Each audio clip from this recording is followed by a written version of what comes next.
मैं जब engineering college में पढ़ती थी तो दिन भर की मशक्क़त, प्रैक्टिकल्स, थियरीज, इन सब के बाद रात को 1 घंटा जो हमारा मूड अपलिफ्ट करता था वो था रेडियो का प्रोग्राम लव गुरु।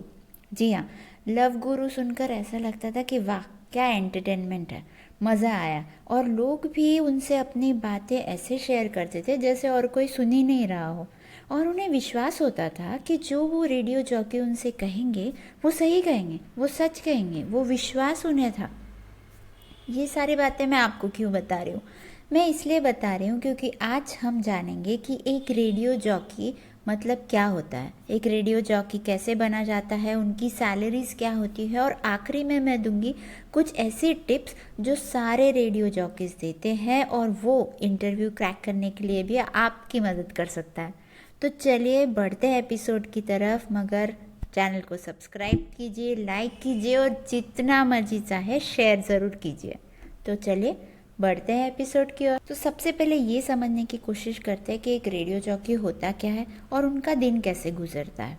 ठीक है, रेडियो जॉकी यानी वो इंसान जो रेडियो पर एक प्रोग्राम पेश करता है, जो इंटरव्यूज़ कंडक्ट करता है, जो लाइव ऑडियंस से बातें करता है, जो अपने लिसनर्स के साथ, जो उन्हें सुन रहे हैं उनके साथ एंगेज करता है, उन्हें इन्फॉर्मेशन भी देता है और उन्हें एंटरटेन भी करता है, उन्हें अपने साथ जोड़ कर रखता है ताकि वो उनकी बातें सुने और उनके साथ बने रहे। ये होता है एक रेडियो जॉकी। मगर इसका मतलब ये नहीं है कि रेडियो जॉकी उतना ही काम करता है जितने देर उसका वो प्रोग्राम चलता है। नहीं, रेडियो जॉकी का काम बहुत ही मुश्किल है और वो भी किसी रेगुलर ऑफिस की तरह 8 से 9 घंटा अपने ऑफिस में काम करते हैं। उस वक्त वो रिसर्च करते हैं, वो राइटिंग करते हैं, वो दूसरों की मदद करते हैं, अपने प्रोग्राम में क्या क्या डालना है, क्या नहीं बोलना है, ये सारी बातें वो लिख कर रखते हैं और अपने प्रोग्राम के लिए रेडी होते हैं और फिर वो अपना प्रोग्राम कंडक्ट करते हैं। तो ये होता है एक रेडियो जॉकी। अब हम जानते हैं कि एक रेडियो जॉकी कैसे बना जाए। रेडियो जॉकी बनने के लिए वैसे तो आपको किसी डिग्री की ज़रूरत नहीं है। अगर आप 12th पास हैं और आप रेडियो जॉकी बनना चाहते हैं तो आप बिल्कुल बन सकते हैं। इसके लिए कोई स्पेशल डिग्री की ज़रूरत नहीं है। आपको करना ये है कि अपना एक रेज्यूमे बनाना है। उस रेज्यूमे में अपना एक अच्छा सा फ़ोटो लगाइए, अपना ईमेल आईडी, फ़ोन नंबर दीजिए, अपनी क्वालिफ़िकेशन लिखिए, और सबसे ज़रूरी ये है कि अगर आपकी कोई एक्स्ट्रा अचीवमेंट्स है, एक्स्ट्रा करिकुलर एक्टिविटीज़ में आपने कुछ एक्स्ट्रा अचीव किया है तो वो उस रेज्यूमे में ज़रूर मेंशन कीजिए। जैसे आपका अगर कोई इंस्टाग्राम अकाउंट हो जहाँ ऑडियंस से आप इंटरैक्ट करते हो, जहाँ आपके अच्छे फॉलोअर्स हो, उसे ऐड कीजिए। अगर आप कोई यूट्यूब चैनल चलाते हो तो उसे भी ऐड कीजिए। ये एक प्लस है, नॉट मैंडेटरी, मगर ये एक प्लस है, आपको मदद कर सकता है। अब आपको करना क्या है, आपने रेज्यूमे बना लिया है, अब आपको जाना है आपके शहर के रेडियो स्टेशन में और वहाँ अपना रेज्यूमे देना है, एचआर से बात करनी है। अगर आप किसी एग्जीक्यूटिव मैनेजर से बात कर सकते हैं तो उनसे बात कीजिए, उनसे मिलिए और देखिए कि आपको इंटरव्यू का चांस मिले। और अगर आपको इंटरव्यू का चांस मिल जाता है तो उसके लिए अच्छे से प्रिपेयर करें। उसके लिए कैसे प्रिपेयर करना है ये भी हम आगे देखेंगे, मगर उससे पहले मैं एक बात और कहना चाहूँ। अगर आपके पास टाइम है और आप थोड़ा वक्त अपने आप को ग्रूमिंग के लिए दे सकते हैं तो 12th पास करने के बाद आप डिग्री कीजिए मास मीडिया में, मास कम्युनिकेशन में। यह इंडस्ट्री काम कैसे करती है और ये आपके रेडियो जॉकी के जॉब में आपको ज़रूर मदद करेगा। इसलिए या फिर आप कोई भी डिग्री कर सकते हैं, बीएससी, बीकॉम, बीए, जो भी आप करना चाहें, मगर अगर आप ग्रेजुएशन करके जाते हैं तो कुछ बड़ी कंपनीज आपको ज़्यादा प्रीफर करेगी रादर दैन 12th पास। वैसे कोई फ़र्क नहीं पड़ता, मगर ये एक प्लस है जो आपको करना चाहिए। ये तो हुआ एजुकेशन के बारे में, मगर एजुकेशन के साथ साथ आप में कुछ स्किल्स होनी चाहिए जो एक रेडियो जॉकी बनने के लिए बहुत ज़्यादा ज़रूरी है। ये स्किल्स कौन सी है? एक तो है कम्युनिकेशन, क्योंकि आपको लोगों से बात करनी पड़ेगी, नए लोगों से आपको कनेक्ट करना पड़ेगा और आपका कम्युनिकेशन एंगेजिंग होना चाहिए, उसने आपके लिसनर्स को होल्ड करके रखना चाहिए, ऐसी दूसरा आता है गुड राइटिंग स्किल। जी हाँ, मैं ये नहीं कह रही हूँ कि आपको राइटिंग एक्सपर्ट होना चाहिए, मगर आपको लिखने की आदत होनी चाहिए। एक आर्टिकल, 2 आर्टिकल रोज़ लिखने की कोशिश कीजिए, कोई स्क्रिप्ट लिखने की कोशिश कीजिए। इससे मदद होगी आपके प्रोग्राम को कंडक्ट करने में। आपको पता होगा कब किस स्ट्रक्चर में आपको बात करनी है। ये आपकी कम्युनिकेशन स्किल बढ़ाने में भी आपकी मदद करेगा। तो ये हो गई राइटिंग स्किल। उसके बाद है रीडिंग। जी हाँ, रीडिंग भी बहुत ज़रूरी है, इसलिए क्योंकि जब आप रीड करते हैं तो आपका माइंड खुलता है, आप ओपन माइंडेड होते हो। और एक रेडियो जॉकी के लिए ओपन माइंडेड होना, सब कुछ पता होना, एक अलग पर्सपेक्टिव होना बहुत ज़रूरी है। इसलिए रीडिंग, राइटिंग, इफ़ेक्टिव कम्युनिकेशन। उसके बाद आती है रिसर्चिंग स्किल। जी हाँ, एक रेडियो जॉकी को कंटिन्यूस रिसर्च करनी पड़ती है। मार्केट में क्या चल रहा है, लोगों के बीच क्या चल रहा है, इंस्टाग्राम पे क्या चल रहा है, यूट्यूब पे क्या ट्रेंडिंग हो रहा है, ये उन्हें पता होना चाहिए। तभी वो रिलेवेंट रह सकेंगे, तभी वो अपने लिसनर्स के साथ जुड़ सकते हैं। सो रिसर्चिंग स्किल बहुत इम्पॉर्टेंट है, इसकी आदत डालिए। चौथी चीज़ है कॉन्फिडेंस। ये स्किल नहीं है, ये है स्ट्रेंथ। मगर इसमें अगर आप वीक भी है तो भी आप इसे बढ़ा सकते हैं। कैसे? लोगों से बात कीजिए, अपनी पब्लिक स्पीकिंग स्किल्स को सुधारिए, लोगों से बात करते वक्त फ्लुएंटली बात कीजिए, अपनी बॉडी लैंग्वेज पर ध्यान दीजिए, अपने शोल्डर्स को सीधा रखिए, इन्हें डाउन मत कीजिए। ये सारी बातें आती है कॉन्फिडेंस में और ये आपको सीखनी बहुत ज़रूरी है। क्योंकि भले ही रेडियो जॉकी किसी को दिखाई ना देते हों, मगर उनका कॉन्फिडेंस उनकी आवाज़ से झलकता है।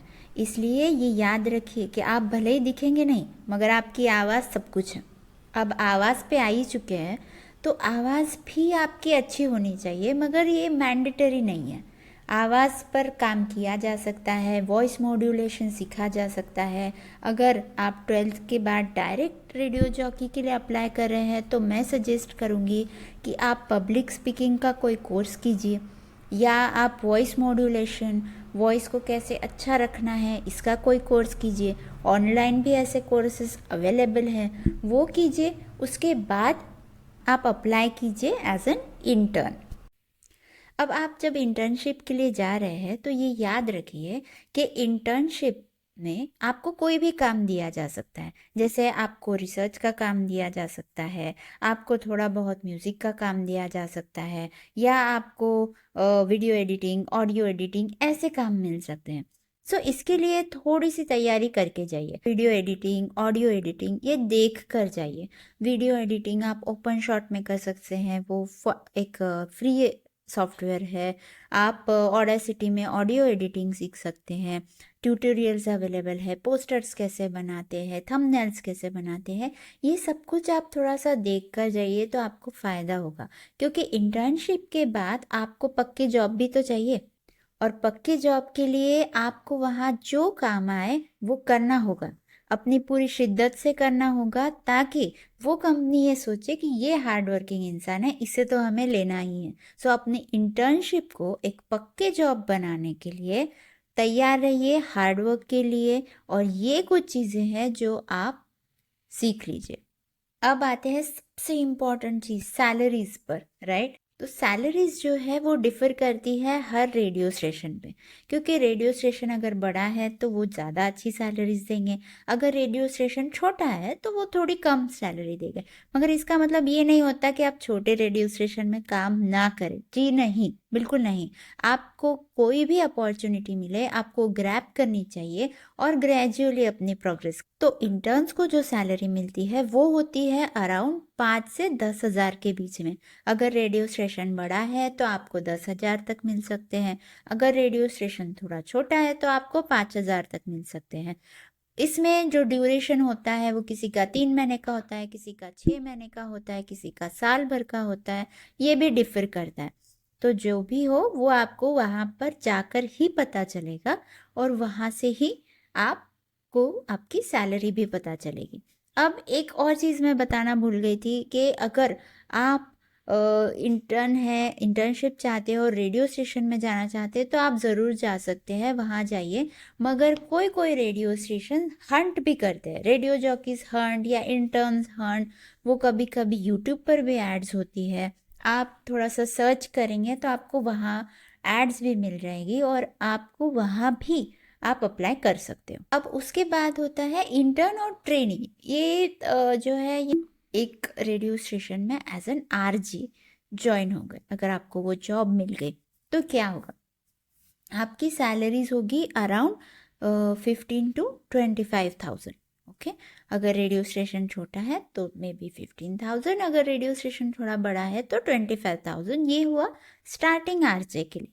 उसके बाद जैसे जैसे आप अच्छा काम करते जाएंगे, आपका शो जो है उसकी रैंकिंग बढ़ती जाएगी, आपके लिसनर्स बढ़ते जाएंगे, आपके फॉलोइंग्स बढ़ती जाएगी, वैसे वैसे आपकी सैलरी, आपकी ग्रोथ भी ज़रूर बढ़ती जाएगी। जो टॉप मोस्ट आरजेस होते हैं, जिन्हें 10 साल का 15 साल का एक्सपीरियंस होता है, वो 3 से 6 लाख भी कमाते हैं महीने का। तो इसमें कोई लिमिट नहीं है, मगर बहुत हार्ड वर्क है और आपको अपनी स्किल्स, अपना नॉलेज अपग्रेड करते रहना पड़ेगा।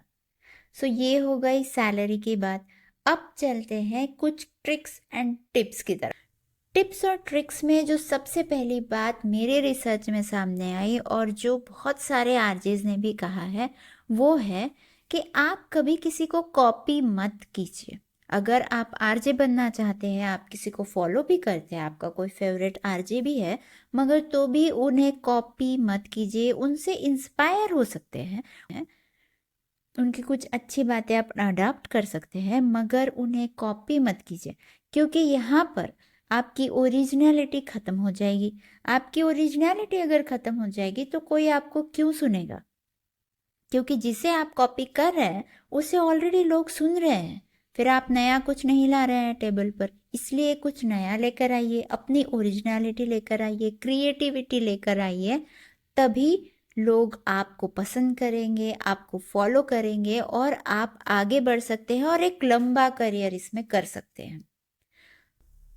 टिप नंबर 2, अगर आप एक आरजे बनना चाहते हैं, अगर आप सक्सेसफुल होना चाहते हैं, तो आपका थोड़ा नॉलेज होना चाहिए बॉलीवुड की तरफ। आपको म्यूज़िक का अच्छा फ्लेयर होना चाहिए। आपको ये पता होना चाहिए कि करंट अफेयर्स में क्या चल रहा है, ताकि अगर आप ऐसी कोई सिचुएशन में फंस जाए जहाँ पर आपके पास बहुत कुछ बोलने जैसा नहीं है, मगर फिर भी आप लिसनर को हुक करके रखना चाहते हैं, तो ये सारा नॉलेज आपके काम में आएगा। तीसरी ट्रिक है स्टोरी टेलिंग। आपको स्टोरी टेलिंग आना चाहिए, आपका ऑब्जर्वेशन अच्छा होना चाहिए।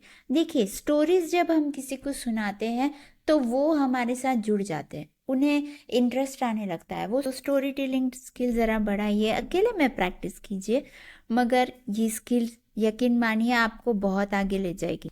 ट्रिक नंबर 4, ट्रिक नंबर 4 ये है कि आप अपना ऑनलाइन प्रेजेंस बढ़ाइए। जैसे मैंने पहले भी कहा था कि आप रिज्यूमे में लिखिए, अगर आपका कोई इंस्टा अकाउंट है, आप कोई यूट्यूब चैनल चलाते हो। मैं पर्सनल अकाउंट की बात, प्राइवेट अकाउंट की बात नहीं कर रही हूँ, मैं ऐसे प्रोफेशनल अकाउंट की बात कर रही हूँ, जैसे जहाँ आप ऑडियंस के साथ इंटरेक्ट करते हो, आप कोई वैल्यू उन्हें देते हो, वो आपसे कुछ मांगते हैं, यहाँ पर इंटरेक्शन आप लार्ज ऑडियंस के साथ करते हो। तो अपना ऑनलाइन प्रेजेंस बढ़ाइए, जानने की कोशिश कीजिए कि आपका ऑडियंस क्या चाहता है, क्या उसे सुनना है, क्या उसे पसंद है, उसके आइडियल्स कौन से हैं, क्योंकि आखिर आप ऑडियंस के लिए शो कर रहे हैं, तो ऑडियंस को क्या चाहिए ये आपको पता होना चाहिए। अब एक बात और जाते जाते मैं बताना चाहूँगी कि ज़रूरी नहीं है कि अगर आपको इंटर्नशिप मिल गई है तो आपको वहीं पर फाइनल आपका जॉब भी मिल जाएगा। देखिए, दैट इज़ ओके, अगर आप हार्ड वर्किंग भी है मगर कभी कभी वैकेंसीज नहीं होती है, कोई और प्रॉब्लम्स होती है, या कोई आपसे बेटर परफॉर्म करता है तो उन्हें वहाँ जॉब मिल जाती है। ऐसे वक्त डिसहार्टन होने की ज़रूरत नहीं है।